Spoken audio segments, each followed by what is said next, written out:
লা ইয়ানালাল্লাহা লুহুমুহা ওয়ালা দিমাউহা ওয়ালাকিন ইয়ানালুহুত তাকওয়া। বান্দা, তোমার অন্তঃকরণের ভিতরে সমস্ত ইবাদত করে তুমি যখন কুরবানি করো, তুমি পশু কিনেছো, 7 ভাগে দিয়েছো, এইটাও সমস্যা নাই। তুমি 1 ভাগে দিয়েছো, এইটাও সমস্যা নাই। তুমি হারাম টাকাতে কুরবানি দিয়েছো, এই সমস্যাও ধরলাম না। তুমি সুদ খাও, কুরবানি দিচ্ছ, এইটাও সমস্যা না। সমস্যা কোথায়? তোমাকে অর্জন করতে হবে তাকওয়া। বলেন সুবহানাল্লাহ। কি অর্জন করতে হবে? তাহলে আপনি বলতে পারেন, হুজুর আমি হালাল টাকাতে কুরবানি দিব, আর যে সুদ খায় সেও কুরবানি দিবে, তাহলে তার সমস্যা হবে না। এটা আবার কেমন কথা? আল্লাহ পাক বলছেন, এমন একটা শিডিউল দিয়ে দিলাম, এমন একটা মাধ্যম দিয়ে দিলাম, কারণ তোমার মধ্য থেকে রক্তগুস্ত আমি এগুলো পৌঁছবে না আমার কাছে, একমাত্র পৌঁছবে তোমার নিংরান ও ভালোবাসা তাকওয়া। তুমি যদি তাকওয়া অর্জন করতে পারো, তাহলে তোমার কুরবানি আমার কাছে আসবে, কবুল হবে, আমার কাছে পৌঁছবে। আর যদি তাকওয়া অর্জন না করতে পারো, তাহলে তুমি যত হালাল টাকা দিয়ে কামাই করো, একজনের কুরবানি পশু জবাই দিবে, এই টাইমে তার তাকওয়া যদি নষ্ট হয়ে যায়, তাহলে তার কুরবানি ওই টাইমই থেকে এতক্ষণ কষ্ট, হালাল টাকা কুরবানি কিনার কষ্ট, অনেক সাংসারিক কষ্টর পরেও কুরবানি কেনার পরেও তোমার কুরবানি তাকওয়া অর্জন না করার কারণে আল্লাহর কাছে কুরবানি পৌঁছবে না।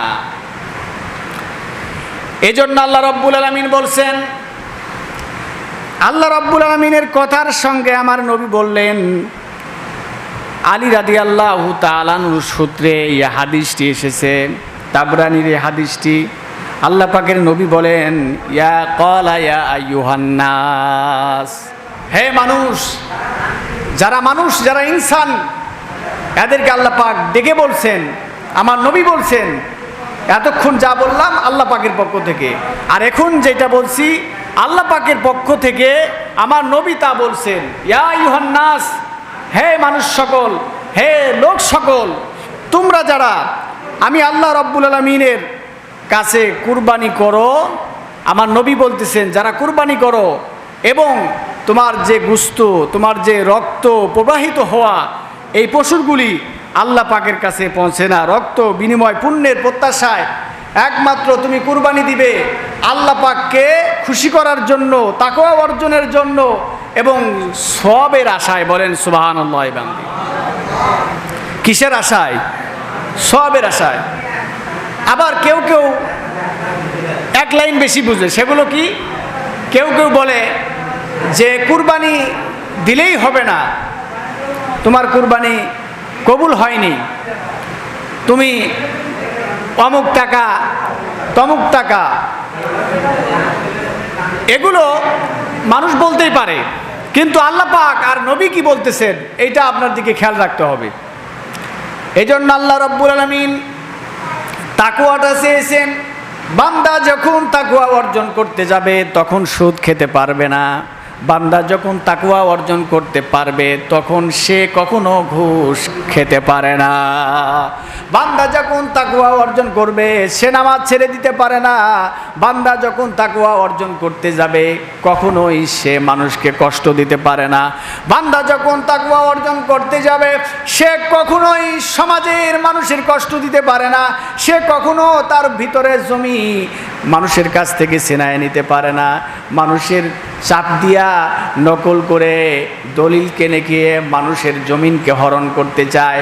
আল্লাহ পাক বলেন, শোনো শোনো, তুমি তোমার পশুটা সমস্ত মানুষের চাইতে বিশাল হতে পারে, সবার চাইতে শ্রেষ্ঠ কুরবানি হতে পারে, কিন্তু আমি আল্লাহ পাক বলছি কারণ হলো লা ইয়ানালাল্লাহু লুহুমুহা ওয়ালা দিমাউহা ওয়ালাকিন ইয়ানালুহুত তাকওয়া। কারণ তাকওয়া অর্জন করতে গেলে তোমার পশু দেখবো না, রক্ত দেখবো না, গোশত দেখবো না, দেখবো হলো তোমার ভিতরে তাকওয়া অর্জন হয়েছে কিনা। এই তাকওয়া অর্জন করা এইটাই হচ্ছে আমাদের মূল বিষয়। এইটা হচ্ছে আল্লাহ পাকের প্রথম 1 নম্বর উদ্দেশ্য, যে তাকওয়া অর্জন করতে হবে। আর ওই তাকওয়াবান ব্যক্তি যদি দুর্বল কুরবানি হয়ে যায়, তার পশুটা যদি কম টাকারও হয়, ছাগিলও হয়, ছাগল ছাগি হয়, তারপরেও আপনি বড় 5 লাখ টাকাতে কোরবানি দিছেন, আপনারটা আল্লাহর কাছে পৌঁছে নাই। কারণ হলো আপনার তাকওয়া। আর ওই একটা ভেড়া কোরবানি দিচ্ছে 5,000 টাকা দিয়ে, এই কুরবানি আল্লাহর কাছে পৌঁছে গেছে। বলেন সুবহানাল্লাহ। তাহলে আমরা যারা কুরবানি দিব আর যারা দিব না, যারা কুরবানি দিব এবং যারা দিব না, সকলকেই তাকওয়া অর্জন করতে হবে। আপনারা কেউ মনে করতে পারেন যে আমরা কুরবানি দিব না, তাহলে এখন থেকে বেঁচে গেলাম, আমাদের তাকওয়া অর্জন করতে হবে না। না, আপনি কুরবানি দিবেন না, আপনারও তাকওয়া অর্জন করতে হবে। না হলে আল্লাহ রাব্বুল আলামিন আপনাকে মুসলমানের খাতার থেকে নাম কেটে দিবে। কিয়ামতের ময়দানে বলবে, আল্লাহ আমি তো ভালোই ছিলাম, নামাজও কিছু পড়েছি, রোজাও কিছু করছি, আল্লাহ আমাকে একটু জান্নাত দাও। আল্লাহ পাক বলবেন, সৌকা, দূর হয়ে যাও হতভাগা, তুমি তাকওয়া অর্জন করতে পারো নাই, তুমি মুহসিন হতে পারো নাই। এজন্য আল্লাহ রাব্বুল আলামিন সেদিন আপনাকে আমাকে দূর করে দিবে যদি আমরা তাকওয়া অর্জন থেকে সরে যাই। এজন্য তাকওয়াটা কি, এই তাকওয়াটা যদি আমরা না বুঝি তাহলে তো করতে পারবো না। এজন্য আল্লাহ রাব্বুল আলামিন, এর আগে আমি আলোচনা করেছি সূরা হজে 34, 35, 36 নম্বর আয়াতে আল্লাহ পাক বলছেন, আল্লাযীনা ইযা যুকিরাল্লাহু ওয়াজিলাত কুলুবুহুম ওয়াস-সাবিরিনা আলা মা সাবাহুম ওয়াল মুকিমিস সালাতি ওয়া মিম্মা রাযাকনাহুম ইউনফিকুন। বলেন আল্লাহু আকবার। আল্লাহ পাক বলেন, কুরবানি দিবা, তোমার কুরবানিটা যদি কবুল হওয়ার শর্ত তোমার ভিতরে সেটেল থাকে, তাহলে তোমার কুরবানিটা কবুল হতে পারে। কারণ তুমি মুত্তাকিন হওয়ার জন্য 4টা অপশন আমি আল্লাহ পাক দিয়েছি। 4টা অপশন যদি তোমার মধ্যে থাকে তাহলে তোমার তাকওয়া অর্জন হবে। আর তাকওয়া অর্জন যদি হয় তাহলে তোমার কুরবানি কবুল হবে। বলেন সুবহানাল্লাহ। তাহলে 4টি অপশন কি আমি এর আগে বলেছি।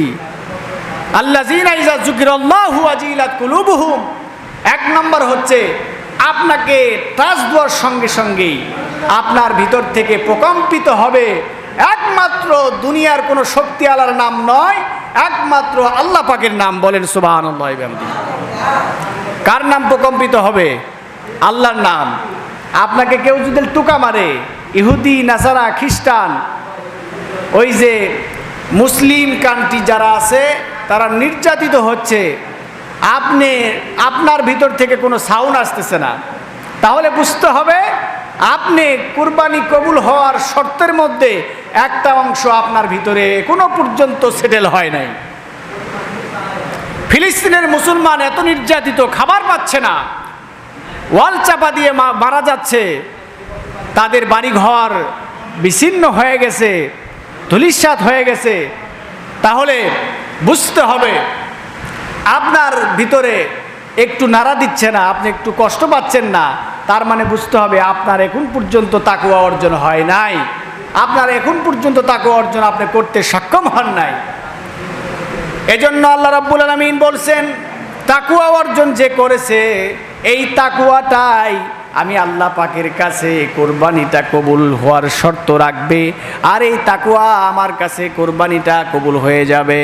এজন্য আল্লাহ রাব্বুল আলামিন বলছেন, 2 নম্বর হলো আস-সাবিরিনা আলা মা আসাবাহুম।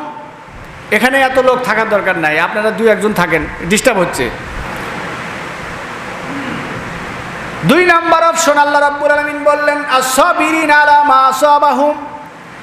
যারা ইবাদত করে আর মানুষ তাদেরকে জুলুম করে, কষ্ট দেয়, তারা সব সময় একমাত্র আল্লাহর নামে ধৈর্য ধারণ করে। আস-সাবিরিনা আলা মা আসাবাহুম, যারা সব সময় আল্লাহ পাকের সামনে নত স্বীকার হয়ে যায়। এজন্যই তো ইব্রাহিম আলাইহিস সালাম বলেছেন, ইন্নী ওয়াজ্জাহতু ওয়াজহিয়া লিল্লাযী ফাতারাস সামাওয়াতি ওয়াল আরদি হানিফা ওয়া মা আনা মিনাল মুশরিকিন। বলেন সুবহানাল্লাহ। কারণ মুশরিকদের সাথে সম্পর্ক আমি ছিন্ন করে দিয়ে একমাত্র সম্পর্ক আমি আল্লাহ পাকের সাথে গড়লাম। আল্লাহ তুমি সাক্ষী থাকো, আজ থেকে আমার মাথাকে তোমার দিকে উজু করে দিলাম। বলেন আল্লাহু আকবার। তাহলে সেই ইব্রাহিম এত পরিমাণ পরীক্ষা দিয়েছেন, কুরবানির কথা বললে, আলোচনা করলে ইব্রাহিমের কথা না বললে মানানসই হয় না।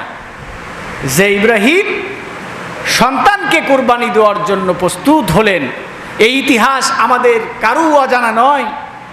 যে হাজেরা আলাইহিস সালাম বলে 8 বছর পর্যন্ত এমন একটা জায়গাতে ইব্রাহিম আলাইহিস সালাম রেখে আসছিলেন যেখানে মরুভূমি প্রান্তর, না আছে পানি, না আছে বৃক্ষ, না আছে ফল, না আছে মূল, না আছে খাবার। আল্লাহ রাব্বুল আলামিনের নবী আল্লাহ পাকের পক্ষ থেকে ইশারা প্রাপ্ত হয়ে বলে মরুভূমি প্রান্তরে রেখে আসলেন, বললেন এখানেই তোমাকে থাকতে হবে তোমার এই শিশু বাচ্চাকে নিয়ে। আমাদের সাংসারিক জীবনে যদি কোনো স্বামী 1 মাস না খবর নেয়, ঢাকাতে থাকে, বিদেশে থাকে, তাহলে ওই স্ত্রীকে আমরা এসে ফিরে খুবই কম পাই।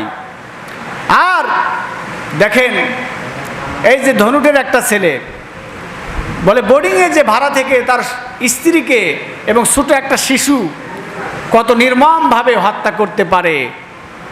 হ্যাঁ, কত নির্মম একটা মানুষ, কত পরিমাণ নিকৃষ্ট হলে একজন মানুষকে হত্যা করতে পারে।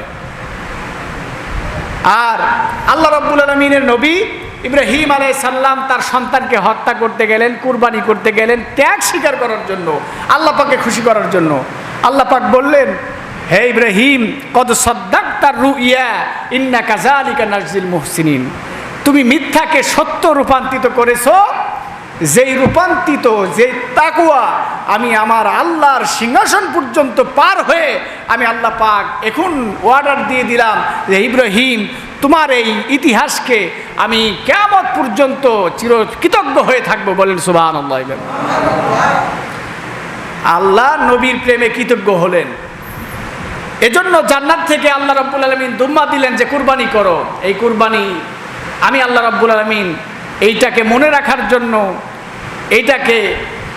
রাখার জন্য আল্লাহ রাব্বুল আলামিন পশুগুলিকে কুরবানি করার জন্য অর্ডার দিলেন। ওই পশু কুরবানির শুধু করার জন্য অর্ডার দেয় নাই, ওই কুরবানিকৃত পশুর খাদ্য এবং গোশত আপনাকে খেতে বলেছে, আল্লাহ পাক অর্ডার দিয়েছে আপনাকে খেতেই হবে। এর আগে আলোচনা করেছি এই কুরবানি গোশতের ভিতরে কি আছে, শিফা আছে। কারণ এই কুরবানি গোশত যদি আপনি খান, মনে করেন যে আমার অনেক অসুস্থ, আমি ডাক্তার নিষেধ করেছে, না, দয়া করে একমাত্র আল্লাহ পাকের উপরে ভরসা করে আপনি এই কুরবানির গোশত গ্রহণ করবেন, আল্লাহ পাক শেফা দিবেন। এর ভিতরে এত পরিমাণ শেফা আল্লাহ পাক রাখছেন, ওই পরিমাণ যেই পরিমাণ তাকওয়া নিয়ে আপনি পশুটিকে জবাই করেছেন। আপনি যখন পশুটিকে জবাই করলেন তখনই আপনার পরীক্ষা শেষ হয়ে গেল, কি কর, তখন পরীক্ষা শেষ হলো, কিন্তু পরীক্ষার খাতা এখন পর্যন্ত কাটা হয়নি। পরীক্ষার রেজাল্ট কি সেই দিনই হয়? সময়ও লাগবে, তাই না? যেই দিন পরীক্ষা হয় ওই দিন তো রেজাল্ট হয় না। আবার খাতা রেজাল্ট যেদিন দিবে তার আগে খাতা কাটতে হবে, কি কর। আবার খাতা যে কাটবে তার ওই পরিমাণ জ্ঞান থাকা লাগবে। এখন আপনি শিক্ষিত না, অশিক্ষিত লোকে যদি খাতা কাটতে দেন, ওই স্কেল দিয়ে মাপ দিবে, কি কন, যে এই লেখছে কিনা। আর যদি শিক্ষিত লোকে দেন, ও প্রশ্ন পড়ে আসছে বলে 10 বছর আগে, ওই যোগ্যতা অর্জন করার কারণে বলে সে খাতা কাটতে পারবে, তার কোনো সমস্যা হবে না। এজন্য যে ব্যক্তি যোগ্যতা অর্জন করেছে ওইখানে ওই ব্যক্তি বসেছে, তাহলে আর কোনো সমস্যা হওয়ার চান্স থাকে না। আর অযোগ্য ব্যক্তি যদি ওই জায়গায় বসে যায়, তাহলে আপনার খাতাও হারাবে, আপনার রেজাল্টের খবর থাকবে না, আপনি ক্ষতিগ্রস্তর মধ্যে পড়বেন, আপনার জাতি পড়বে, আপনার এলাকা পড়বে, আপনি নিজেও পড়বেন, সেও পড়বে। এজন্য আল্লাহ রাব্বুল আলামিন দেখেন কুরবানি করবেন পশু, আর ওই কুরবানি পশু যে করবেন ওই পশু একমাত্র আল্লাহর নামে পশুটা কুরবানি করতে হবে। তাহলে আল্লাহর নামে যদি ওই পশুটি কুরবানি হয় তাহলে কিন্তু সেবা হবে আপনার জন্য, ওই গোশত সেবা হবে। আর যদি আল্লাহর নামে না হয় তাহলে আল্লাহ পাক বলেন ওইটা কুরবানি হয় নাই, ওইটা ওই যে বাজার থেকে যে তুমি কিনে নিয়ে আসছো ওই কষায়ের গুস্তু খাইছো, ওইটা আর এইটা সমান, এর মধ্যে কোনো ব্যবধান নেই। তাহলে কুরবানি করার পরে আপনার পরীক্ষা শেষ, কিন্তু আল্লাহ পাকের রহমত, আল্লাহ পাক বলছেন এর ভিতরে ইহসান আছে, বরকত আছে। এই গুস্তুটা যখন তুমি 7 ভাগে কুরবানি দিলা তখন আবার আর একটা নিয়ম আছে, কারণ পরীক্ষা হলে খাতা দেওয়ার পরে আপনাকে কিন্তু লিখতে হবে প্রশ্ন যা ওই প্রশ্ন অনুপাতে লিখতে হবে। আপনি যদি পরীক্ষা হলো ইংলিশ, আপনি বাংলা লিখে তুলেন, কাম হবে? কাম হবে না। তাহলে আপনার ইংলিশ পরীক্ষা, আপনার যেইটা পরীক্ষা ওই প্রশ্নগুলি হুবাহুব উত্তর দেওয়া লাগবে। এজন্য আল্লাহ নামে যেই পশুটি আপনি কোরবানি করলেন, 7 ভাগে কোরবানি দিছেন আর 1 ভাগে দেন। এখন কেউ কেউ আমরা ভাবি, চিন্তা করি, হুজুর আমরা তো 7 ভাগে দিছি, আমাদেরটা কবুল হবে কি, এরকম সন্দেহ থাকে, তাই না? সন্দেহর পর কারণ নাই। আচ্ছা, যে ব্যক্তি 1 লাখ কোরবানি দিছে, একটা কি কবুল হয়েছে, এটা সিউরিটি আছে? বলেন তো, যে একা কোরবানি দিছে, যে আমি একটা ছাগল কোরবানি দিছি, আমারটা যে কবুল হবে, এই কবুল হওয়ার জন্য আল্লাহ পাক শর্ত দিছে। কি শর্ত? কিছুক্ষণ আগে বলতেছিলাম। কি শর্ত দিয়েছেন? যে তাকওয়া অর্জন করতে হবে। তাহলে যে একা কোরবানি দিচ্ছে তার জন্য তাকওয়া অর্জন করতে হবে, যে 7 ভাগে কোরবানি দিচ্ছে তাদেরকেও তাকওয়া অর্জন করতে হবে। ঠিক না বে ঠিক?